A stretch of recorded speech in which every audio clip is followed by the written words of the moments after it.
Kanina nga po ay naganap ang laban ng Blackwater at TNT kung saan dinambakan nga po ng Talk and Text ang Blackwater dahil sa 31-0 run na kanilang ibinigay.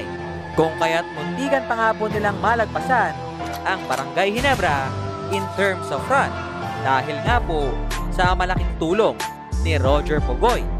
Kaya naman sa ating video mga kabiboy ay atin nga pong pag-uusapan yan. Pero kung bago ka pa lang sa akin channel ay huwag mong kalimutang mag-subscribe.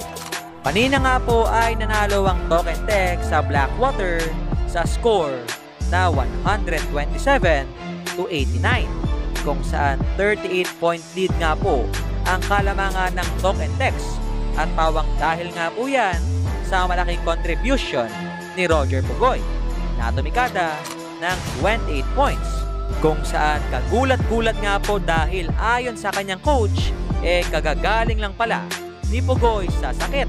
Kaya nga po wala siya noong last game nila kontra sa Rain or Shine, pero at least kahit wala nga siya nanalo pa rin ang kanyang koponan kung saan sa last quarter nga po gumawa ng 31-0 run ang TNT para nga mas matambakan ang Blackwater. Kaya naman muntik na nga po nilang malagpasan ang 32-0 run ng Barangay Ginebra na nangyari noong Game 5 ng 1991 Finals kontra nga po sa Shell.